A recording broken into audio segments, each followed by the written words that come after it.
people loved color. We tend to downplay, and we keep wanting to show history, especially in movies, and that everything faded, everything drab and brown, and people loved color, and entire empires were won and lost on color, from the color purple with the ancient Romans to the cochineal bug, which is we're still using in our food today. We think of color as just it's just there, and you don't realize that you could own a color. Right. You can make a fortune off a color. Especially if you keep the formula, nobody knows. Well, you keep the formula, or you keep the area. Yeah, a lot of the colors they used in oil painting were earth. And we tell kids, they traded in dirt. When you had the spice road and you have spices coming in, you also had dirt coming in. And one area would have another dirt, and one would have this dirt, and you trade and sell dirt. During the 1700s, this became really popular. It was ground up mummies out of Egypt, because Egypt was this new, exciting, exotic land.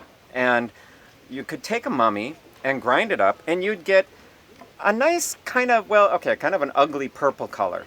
But purple is so rare in painting that we'll take whatever we can get. But I personally think it was the upsell of going to your client and saying, I have a new color, and do the upsell. It's salesmanship. An artist, you wasn't just an artist, you're a businessman. You have to supplies, materials, and then salesmanship to the customer. How do you present it? How are you going to make a little more money off of this painting? But what I find interesting, again, going back to the science, is people, you go to a museum and they go, what were they thinking? Look at the imagination and the creativity and their geniuses. Well, a lot of times the painting is dictated by the materials that the artist had.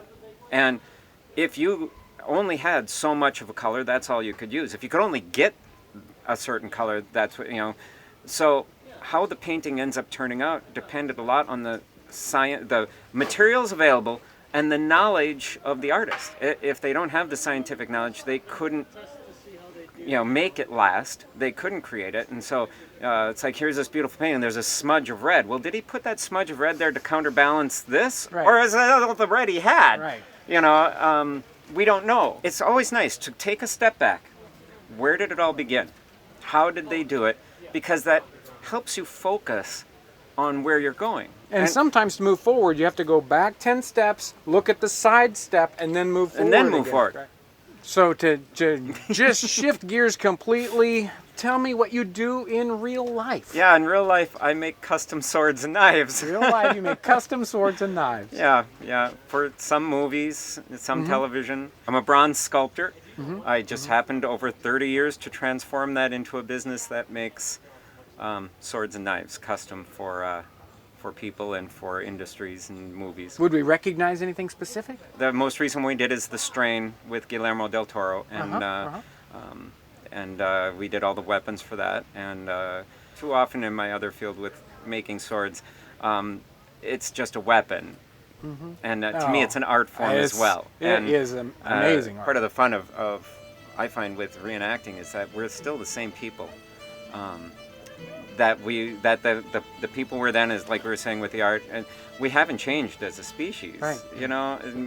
Customs change and things, but the emotions are always the same. How we perceive things, still very similar across time, art and beauty. And so if making a painting like this, it can transcend time. Wonderful. I want to thank you for putting up with me and answering my odd questions. I'm going to put some contact information for Gary below. Thank you so much for watching.